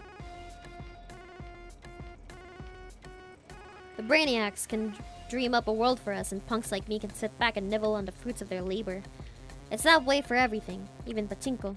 You only gotta play on promo days when they rig up the machines in your favor. Put serious effort into never thinking seriously, and pays off big time. It's unfair how quickly he and his ilk can see right to the heart of the matter. No wonder we overthinkers, we nihilistic nerds, never stop bashing these animalistic punks. We're as incompatible as oil and water. Thailand, right? Fucking love that place. What the fuck? Thailand, right? I fucking love that place. Cute girls everywhere. Cute guys, too. You think they're hot chicks and wham, they pull out their... Bro! 2 for the price of 1, you know what I'm saying? You get to play the hella loud music all night long, grab someone for a lay and fall asleep right there. It's awesome. Thai people, they got the saying they love, right? Nai pen rai. Means do whatever, man. It'll all work out. Those guys are pure optimists, so no matter what happens, they're fucking happy. What is this writing? Yeah, mentality is everything. You have to put things into perspective. For example, just being a Japanese citizen grants you greater privileges than most of the globe. Exactly. Doesn't matter if you're jobless and poor. My pen and I, man. My pen and I. While the Thai are doing their my pen and I thing, a bunch of white dudes are coming in and turning the country into a tourist attraction. Next thing you know, tourism powers the whole damn economy and locals get priced out of their homes. Now there's no stopping it, as the whole country's a drug den and a fuck place for white tourists. Let me tell you something, Haseyachi. You can't care too much, but you also can't let people walk all over you. You can't let people beat you, because they'll take everything. You're saying there's someone you want to beat? God, I guess. Whoever was irresponsible enough to make this world so damn unequal. If I can make some money for doing very little, have some fun, live the good life, then I figure that makes me the winner of this stupid game. Make a little cash at this job, win more gambling, get rich. I'm set for life. I'll die and wake up to a big "you win" screen. Assuming you do win more at gambling. Assuming shit. Even if I lose, I'll just keep going. Actually, it's important to lose a little. You gotta have something to aim for. Something to keep you hungry. That's why I aim to win and take a little loss on the side. What matters is having a winning mindset. You never want to lose on purpose. I told you already. You gotta keep fighting with everything you have. Keep losing and keep taking it easy. That's dumbass life philosophy right there. You've put some real thought into this. Sure, being a punk's all about the mindset, the aesthetic. What is this right? Oh!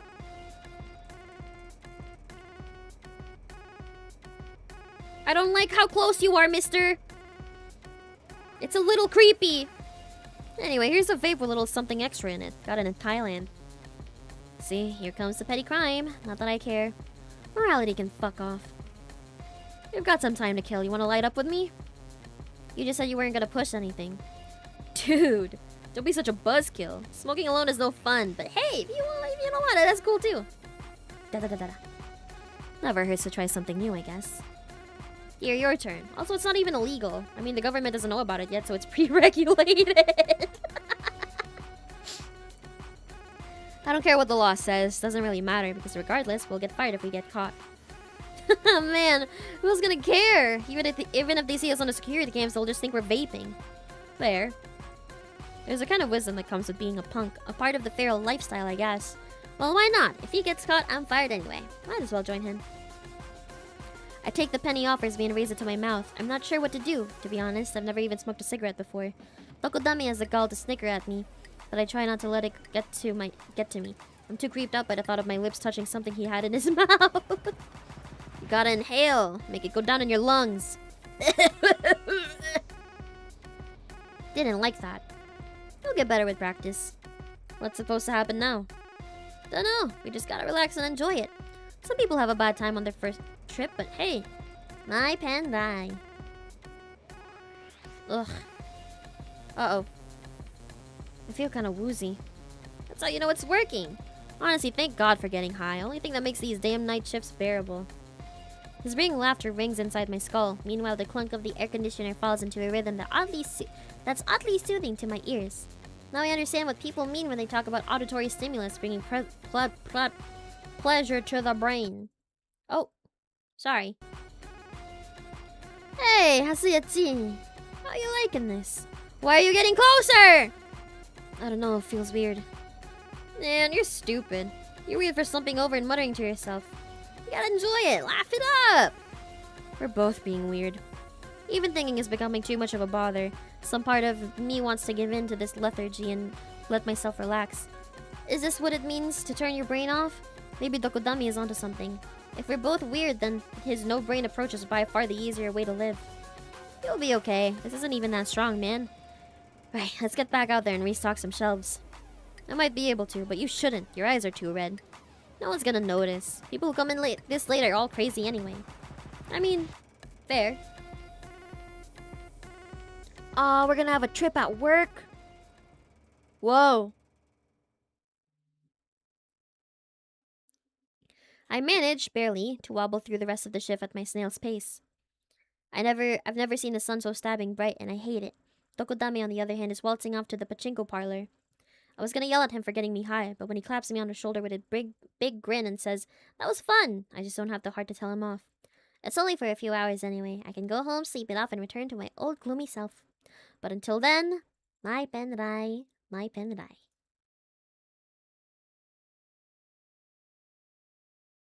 Is that it? No bad trip? Sister! You stayed out all night, Oni-chan. And you're still awake, Sahana. It's not healthy to be up so late. It's healthy to be awake at 9 a.m. That's school time. You're not going to school, are you? Nope. You should go every now and then. Even I go out for work. What a good boy you are, Oni-chan. Oh, never mind. Oni-chan, your eyes are kind of red. Oh, yeah. Society is cruel, but you can't give in to it. You're not allowed to cry.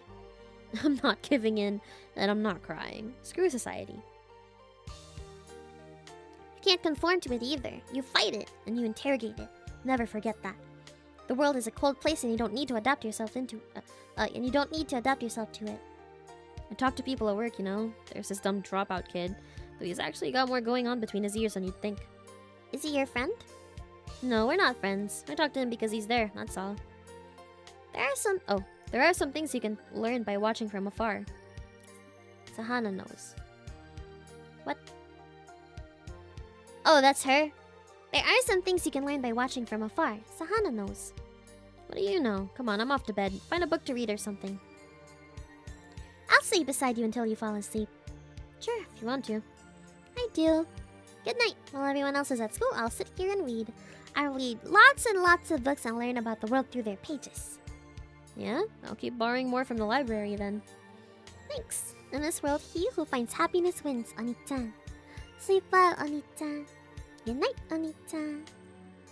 Good night. Do I wake up to her on top of me? Russia, are you not flying along like a winged troika? Whither then are you speeding, O Russia of mine? By Nikolai Gogol. Dead Souls.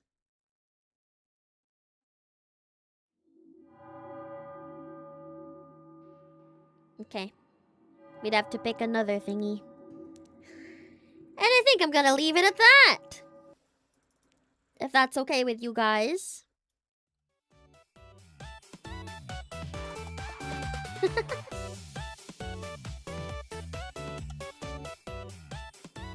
I do need to take a break because of the glasses thingy. I stepped out to take a little bathroom break and I was like, whoa. And it was never played again. Listen, I was expecting ever so slightly more.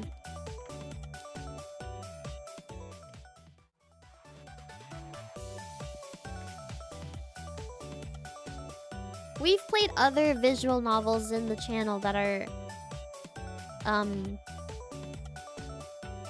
that was a much more full experience, and I don't mind it. Listen, I don't mind finishing this game. However, the narrative is just so like, what? Is this really what this game is about?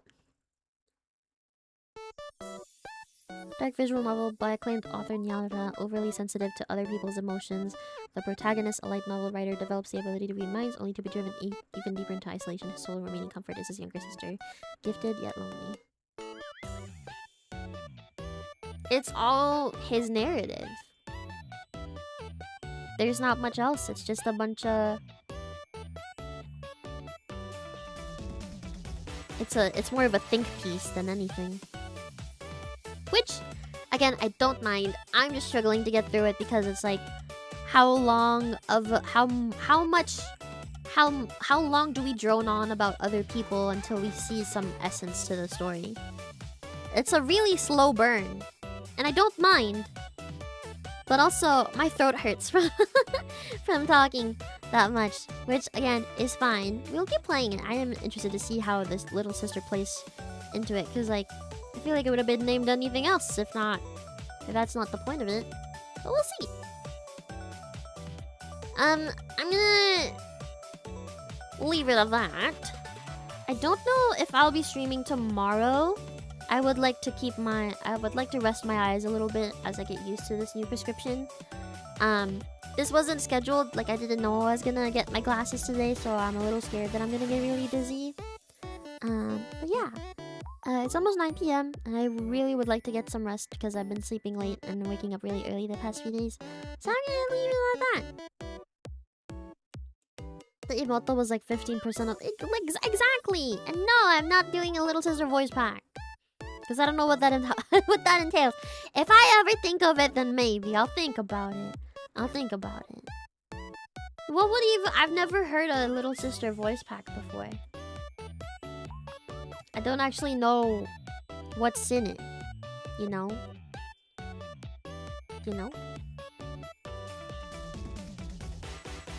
If you guys have suggestions, damn, and you call yourself a weeb, I just don't buy voice packs.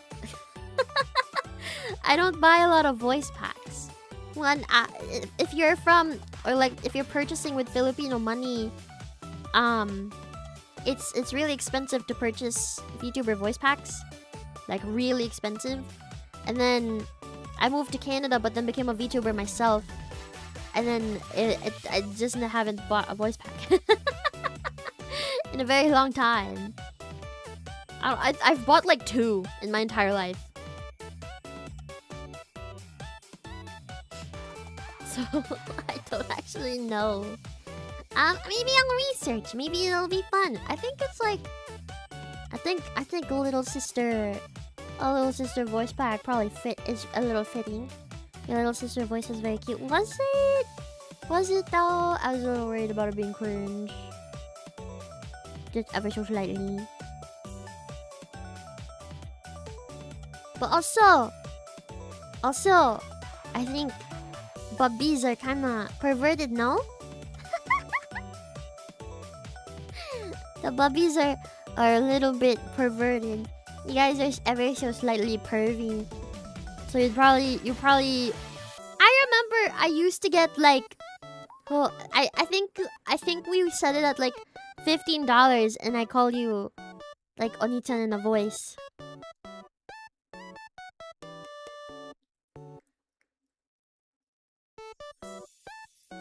I think that was the one time. Hey, it's true, but still, yes. I only bought one voice pack and the VTuber in question did not. Yeah, because you bought mine! I resemble a comic. Yeah, cause it's you. It's you. We gotta up the price. We can't be doing it at $10 anymore. It's $30 now. Imoto's gotta hustle. Imoto needs to pay rent. I don't know why that's so funny to me. Oh man, oh man. Ugh, gosh. Okay. I don't know. I tried getting my membership set up earlier and it's just not, my thing is not working for some reason, so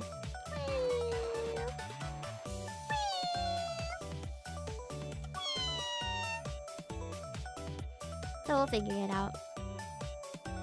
That line of thinking will lead you down a degen path. No! Call it the luxury voice pack tier. There's a different luxury voice pack tier. And I'm working on it, okay? Imoto doesn't need to hustle, just needs to pamper you. Where? Where is the Oni-chan pampering?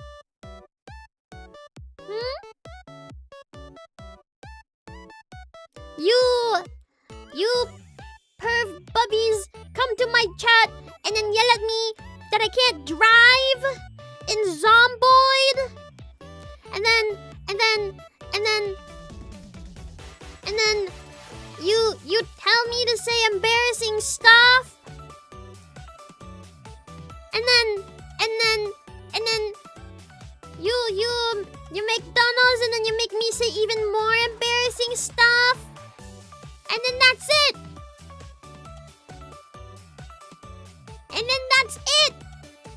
Where's the pampering, huh? You can't. Ah!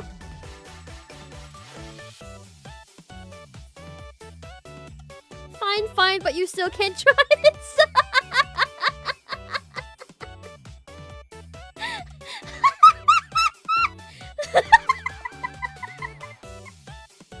Thank you for the 30. I feel just a little bit more pampered. Just a bit. Maybe just a little bit. Just ever so slightly. That's enough to like I'm like, okay. Maybe you're okay. maybe you're sometimes an okay pervert.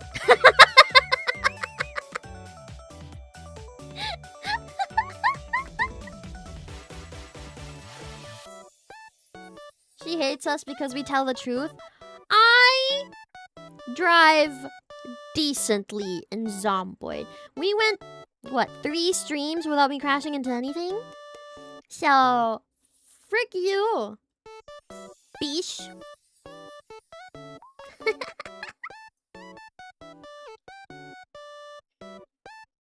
Cap? No cap! Absolutely no cap. In fact, I take your cap away. I take your cap away. Look, fuck your cap. See?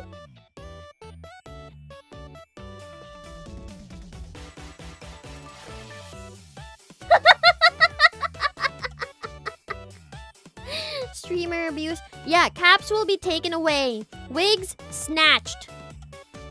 Yeah, that's right. That's right. In my opinion, everyone in the world is a little pervy. And what of it? I think there's nothing wrong with being a little bit pervy as long as you're not like a bad person with it, you know? Everybody's got a little everybody's got needs. You know, everybody's got eyes to look and brains to imagine.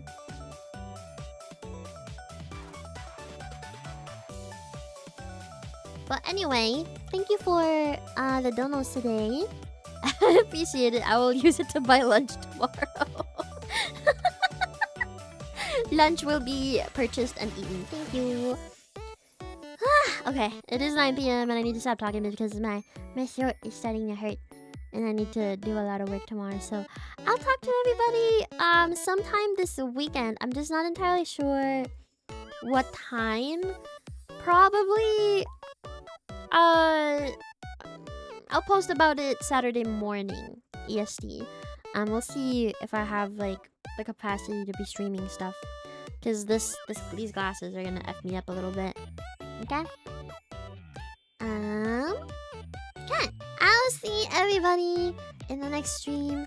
Also, by the way, I think ever since we started streaming Zomboid, I think I got like 40 new subscribers, which is a lot. So thank you so much, everybody.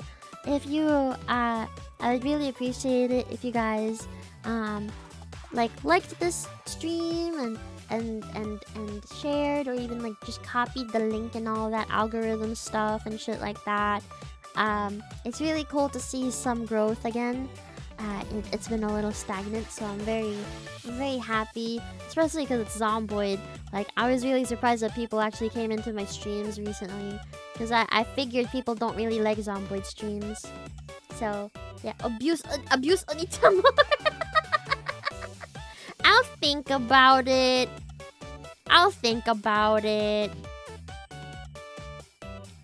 see if I feel like it. Okay, I'll see you guys next time. I'm gonna go to sleep. I'm gonna go read a book without my glasses and go to sleep. Good night. Have a nice night, everybody. Bye bye. Otsumedo. Otsumedo.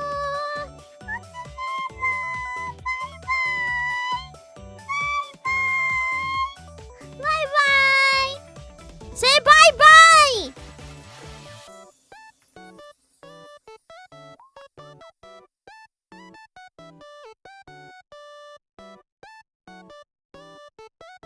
Yeah.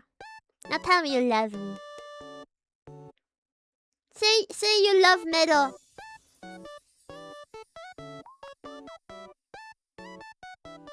Say that you love Mero. Come on.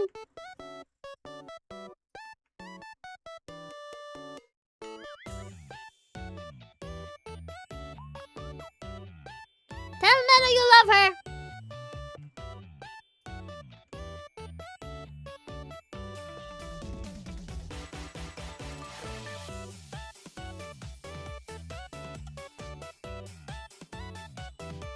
You like Mero decent? What the helly? What the helly? What the helly? I'm being called a princess. I said it now. Say you love Onita. I like Onita a decent amount.